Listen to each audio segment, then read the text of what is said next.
what's up, St. Theresa? Welcome back to this week's episode of St. Theresa Roundtable. Once again, joined by our very own Father Larry Covington. Father Larry, how are you doing this week? Great. Awesome. So this week, I want to talk, kind of further our conversation from last week. Last week, we talked about liturgy being a work of the people. So it's something we participate in, yet at the same time, we do it for others, for our own sake, to participate in the sacrifice of Christ, right? But I want to talk about kind of like why we do what we do in liturgy, right? Kind of the nuts and bolts. Before we kind of jump into why we do what we do today, that's a loaded question. I guess, we should start with how it began, kind of how it developed. I mean, obviously we have glimpses of it in the New Testament. And then, obviously it changed because it went from Greek to Latin to, it's in Chaldean, it's in all these different forms. And in Africa, it was different than it was in the Middle East, and it was very different as liturgy and as Christianity moved up across the Adriatic, across the Mediterranean, and into Europe. Yeah. So I guess we'll start with, from the Bible, what glimpses do we get from liturgy from our earliest text? Well, you go to chapter 2 of Acts, and you begin to see from that specific community of Luke what they did. Now, we tend to think, well, if that's the way it was in Acts, surely that's the way it was throughout the church. Well, that's the way it was in that community for those people and in that time. But it was different in different places. But for our purposes, we have always, as a church, looked towards the second chapter of Acts as being the locus of how we experience Mass and the sacrifice of the Mass and our corporate worship, our public worship together. Because I know, because in Acts, you see this in Acts too. It's this idea of, there was no cathedral, right? There was no. It was a domestic church, right, and this is the year of the domestic church. It's good that we're talking about this. As you well know, after the Babylonian exile and the Jews reclaimed their Jerusalem and their heritage, they began to build the temple of Herod. But what they brought back with them was a new invention called the synagogue, because the synagogue had replaced the temple during the Babylonian captivity of Israel. And it was at the synagogue where people came together, and maybe specific, it's where men came together, and they would study Torah, and they would figure out how the application of Torah applied to daily life. But with the absence of the sacrifice, because with the Babylonian captivity, there was no more sacrifice because there was no temple. There had to be a redirection of how we gave ourselves to God. And this idea of worship was really centered in the synagogue experience, which of course was very familiar to Jesus and the apostles, and that's what we incorporated into our worship experience. The reading of Scripture, the singing of psalms. And to that, we eventually married the synagogue experience with the meal fellowship on the first day of the week. As the church responded to Christ's command to do this in remembrance of me. And in different places it happened in different ways, but eventually that synagogue experience of worship and the Lord's Supper became for us the liturgy of the Word, the liturgy of the Eucharist. Well, it's funny, I always kind of think it's ironic because, Jesus, as much as people think he gives a lot of commandments in the Gospels, he really doesn't. In the Greek, it's the direct commandment tense. What was that tense called? Anyway, whatever. Insert Greek tense here, where you're commanding somebody to do something. And Jesus really doesn't speak in that tense all too often. But in the Last Supper, it's one of those. He says, "Do this." It's a command. It does. He doesn't say write this. He doesn't say write a gospel. He doesn't. It's no. Do this. Like what I'm doing right now. Do this. In remembrance of me. Not if you feel like it, not if it fits your time. It's that was it, right? And so I guess, with that in mind, with this idea of synagogue, of Last Supper, and post-apostolic time period, after 100 AD or so, the Christianity was spreading, right? It was going to India with St. Thomas, it was going, like you said, to Europe, to Africa. And there wasn't this, or it was an organic development, but at the same time, it wasn't like the church was controlling every single little thing, because it was impossible to do, right? So was the Eucharist kind of a well-known thing as it was spreading, like because of the apostles? Or I guess, how did the Eucharist and liturgy develop, organically? Well, as you know, and as we read both in Scripture and in the early church writings, the whole notion of the Eucharist as sacrifice was problematic. Jesus said this will be a stumbling block. This will be a difficult thing. Paul writes this. And because the idea of the bloody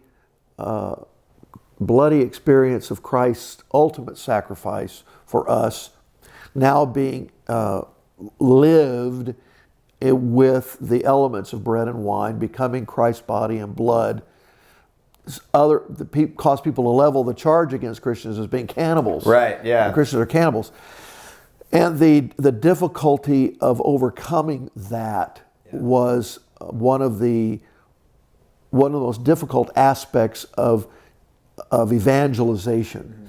They got over the circumcision, now they've got to work with cannibalism. Right. But when people began to understand that this was the unbloody sacrifice, if you will, what Christ has done, he did for all times, and he does for all times. So the whole Paschal mystery. Now, when we say Paschal mystery, of course, we mean the Lord's Supper, the experience of Gethsemane, the Garden of Gethsemane, his passion, his death, and his resurrection. All of that is timeless. What's the church word? Kairotic. It's a kairos thing. It's not chronos. It's not in time. It's of God. And therefore, its efficaciousness is a treasure to be encountered at any time and at all times. Well, and that too, it reminds me of even today when Jewish people are celebrating the Passover, the eldest tells it as if they were there, right? They say it's like this idea of a past present, right? As something that happened in the past, but that's affecting our present reality. We are reconnecting with that event. I always like to tell kids when I'm explaining, when Jesus said, do this in remembrance of me, which is what the Greek would say, it's to make the member present again. The member is always there. That's Christ. And we are, what's that wonderful Celtic term? We're penetrating the thin places and re-entering into this Paschal mystery. So we're not re-crucifying Christ. We are experiencing that which is always, which is why I think Jesus can say that he died not just for the sins of the people around him, but for the sins of all time. Because he's perpetually taking that to himself and to the cross. And then we're united with Christ by making up what is lacking in the sacrifice of Christ, like St. Paul says. He is always giving himself to us in his body and blood. He is perpetually offering that to God on our behalf, the perfect, full, and final sacrifice. And we are always able to enter into that and, as a result, experience the resurrection. So then, that in regards to liturgy, so obviously we know the church overcame that hurdle, right? But originally, I think a lot of people, they think the church always spoke Latin, if you will. But the original language of the church was Greek. Everyone spoke Greek. Greek as the universal language at the time. And so, we're going to have to do like 2,000 years of church history in a minute or two here. But the liturgy eventually did start to become unified within the different rites. Well, remember when Rome owned the known world, and this was during the time of Christ, and it was a time when people would speak their dialect to each other, but they knew Greek in order to do business. So everybody in Jerusalem in Jesus' time probably spoke both Aramaic, Hebrew, and Greek. Right. And in order to do so, as Greek waned, as Greek culture waned, Latin culture took over, and Latin became the lingua franca, which I always thought was an odd term to use the word French to become the French language of all the people. Right. But as the church went into different cultures, it baptized those cultures, if you will, and incorporated aspects of them into the liturgy itself. The syncretism of the church. Well, that's why, like, and I think maybe some Catholics know, but most Catholics maybe don't think about it too often because, we have several different rites within the church, right? So the ones I'm most familiar with obviously being Roman, but also Chaldean, right? So I didn't grow up. I was in formation in college with the Chaldean seminarians. And so their liturgy, they don't say mass, their liturgy is in Aramaic. And then in Aramaic, and then also they pull in some, what's the other language? Oh, they're all going to make fun of me for forgetting. Anyway, but when they consecrate, it's the exact same words that Jesus would have used in the exact same way. But then you also have Malachite. You have different rites that. Well, there's the church, wherever the church was, the liturgy developed in that culture. So in Lebanon, the rite of St. Maron, the Maronite rite would be there. The church in what's modern day France would become the Gallican rite. The church in the northern part of Italy, the Milanese rite or the Ambrosian rite. If you went into Spain, it would be the Mozarabic rite. If you went across the English Channel, it's going to be the Sarum rite, which is going to be taken by Cranmer, translated in English, and become the Book of Common Prayer for the Anglican Communion with quite a few modifications. But many of these rites are still very much with us today. You made an interesting point. Most of the Eastern rites of the Catholic Church refer to it not as a Mass, but as the liturgy. Liturgy, it's not Mass. They really do get that this is not about me, it's about God. If you go to an Orthodox or an Eastern rite of the Catholic Church, like the Byzantine rite, Ruthenian, Syro-Malabarese rite, there is not this sense that I'm watching something, it's that I'm engaging in something. And something that's very unearthly. Your typical Orthodox liturgy, I always say that you never know when an Orthodox Mass starts or begins. Right, yeah. Because you get there and there's always something already going on. Yeah. And it just sort of emerges and it morphs into these a great experience of working up to the gospel. And these doors open and a deacon comes out and says power. He'll say dynamis in the Greek, or power. And out comes the book of the Gospels. And the Gospels are proclaimed with clouds of incense. And then back in, the doors are shut. And you're outside and you're with other people. And together you're offering your oblation while the priest on the other side is offering his oblation. And all together, this becomes something extraordinary. Yeah. And so, obviously, liturgy, it developed, it changed within cultures, right? And then, the papacy's role then was just to make sure nobody kind of went outside the bounds, right? If you will, and obviously that created some tension. We're not going to get into papal authority right now. But. With the rise of nation states and really it was the Reformation that caused the church to centralize everything. Up until the Reformation, all of these various rites held sway. The Roman rite tended to be in general usage throughout most of Northern Europe, with certain pockets where the influence of these local rites came in. But it was with the Mass of Pius V, which is a result of the Counter-Reformation, that the entire Western Catholic Church went to one liturgy itself. Now, that didn't mean that other liturgies did not coexist with it, and they still do, and they're legitimate liturgies then as they are now. But the Roman rite became the norm of the Western Catholic Church. And so obviously, a lot of this changed with Vatican II, and for better or for worse in some ways. And so I guess kind of zooming in on, a Sunday Mass today. If this Sunday, when we go to Sunday Mass, zooming in on some of and just very briefly, what are the big movements within the liturgy that you think people maybe don't know enough about that are really important, or maybe they do know, but they just they zone out a lot of times? Like, what are the big movements within the liturgy? I'm going to start someplace you might think is odd, but it really begins at home. We, if we're going to reclaim the domestic church, we will also reclaim a sense of moving from our family as a unit to our family as a parish. So we prepare at home. We prepare ourselves for this. Like you said last week, we dress for it.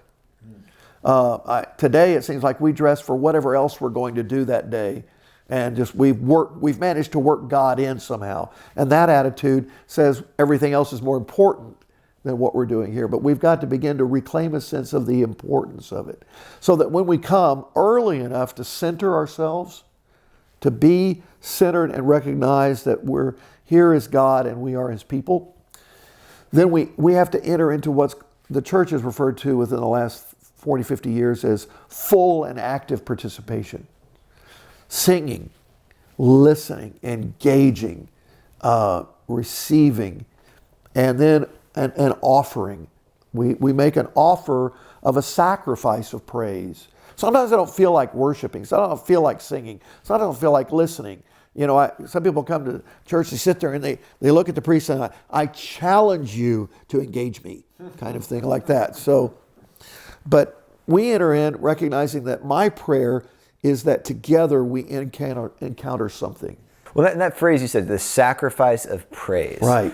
Because, I think that's so foreign to so many, and I think it's even hard for me at times. I think it's hard for everybody at times, but it's this idea that your participation in singing, especially the mass parts, like that, I don't care if you can sing well or not. I don't care if you feel like it or not. That's a prayer. That is part of your prayer experience. It's part of your sacrifice. Well, usually I'll say verse 1 of a hymn is great. Verse 4 is a sacrifice of praise. Yeah, no, that's great. But it's always, the liturgy itself, what we do now. So preparing at home, and then the big movements, I guess coming back to the movements within the liturgy, I think it also, for me, it always reminds me of, why, I had a priest say it's called Catholic calisthenics, they're going up and down, up and down, up and down. But I feel like that is so essential, especially nowadays, to remind ourselves that we're not platonic, right? We're body and soul, and you are your body, right? And so your body should be showing the rest of the world what your soul is doing. We stand to praise. We kneel in supplication and adoration, and we sit to listen. Right. These are our three movements. Supplication, attention, and praise. Right. And there are three different stances that we use for that. And but I think too, it's why, for as funny as it is, when you see parents get on the little kids about, hey, make sure you kneel, or blah, blah, blah. But I think that's actually really important, like you going back to the domestic church, because if the kids don't see the parents kneeling with reverence, because you can kneel lazy. We've all seen the kneeling, the lazy kneel. Or the lazy standing, even like the grudging, like, oh, I have to stand up right now, but from the families that I've seen, some of the young families I've seen here at St. Teresa's, when you see the parents just spot on, even if the kids, they're kids or whatever, but there's that sense of going back to our early conversation of this is important. Right. This is important. If the church understands it's important and the parents understand it's important, then the children will know it's important. Mm-hmm. That's been my mantra for a while now. Children will only think something's important if their parents think it's important. Right. Yeah. Yeah. This is why I think it's so vital for formation. So I think a lot of the times we feel like the formation happens at the extracurricular things we do here. So for me, youth group, young adult group, catalyst, connections. So I think there's this notion of that formation happens outside of the liturgy. It happens at those extracurricular groups that you go to or you send your kids to. Right. But no, we become saints by how we worship, right? Those things help, and hopefully they help you understand what you're doing better. But it's through worship that I think the Holy Spirit chisels away at us, the most. And I don't know, what's your opinion on that? It's just my thoughts. Again, it kind of goes back to an understanding of what our corporate worship is. What is the Mass? We've come to really get a glimpse of heaven. There was a time in the history of the church when we actually made certain that the church itself looked like a bridge between our daily life and the eternity. Then we experienced the Reformation and the influence that humanism has had on the church, which is staggering. And most people don't realize how detrimental humanism has been. So just for people who don't know, define humanism. Well, just to make it so simple, prior to the triumph of humanism, our understanding was a very vertical one. We recognized that there was us and there was God, and that God had a preeminence, and that God was the focus of every aspect of our daily life, beginning to end. There was an omniscience about God and an incomprehensibility that we were comfortable with. The old idea that of the miraculous magnitude of God's existence and His realm was not for us to know. It was enough for us to worship, to be thankful, and subsequently with the Renaissance, everything became horizontal. There is a God. My job is to understand God and to know as much as possible, because my rational being is now the center of my universe, not God. So, in other words, its validity depends on its comprehensibility. If I can't understand it, if I can't articulate it in such a way as to gain assent, then it lacks validity. And this is what humanism did. Thanks, Descartes. And I think there are many aspects of humanism that are marvelous. Right. If you take it from an architectural perspective, it's very easy to gauge. At one point, we were building as high as we possibly could. And then with the Renaissance, the ceilings became much lower. And rather than focusing on the magnitude of God, we began to focus on the craftsmanship of humanity. Baroque architecture and the painting and the music, all of that celebrated the gifts of humanity. And there was a way in which we were able to reconcile that, but eventually that deteriorated into something even less edifying. Right. And pretty soon our churches look like warehouses. That's not a bridge between us and eternity, and it's not inspiring. Right. We've lost that sense of awe and wonder in many aspects. We try to recreate it in certain ways, but if there's no wonder and awe, how can we be lost in wonder and praise when we're trying to transact the business of life and death, which is what the gospel demands of us? We're doing it in something that's not even as attractive as a local restaurant. Right. Yeah. Man. Yeah. So, I mean, we could obviously just keep talking and talking and talking, but yeah, so we have one more episode after this one. We'll hopefully get to a bit more, once again, nuts and bolts for people looking for maybe more practical takeaways from all of this. So St. Theresa, thank you so much for joining us on this week's episode of St. Theresa Roundtable. We will see you next time for our third and final episode on the liturgy.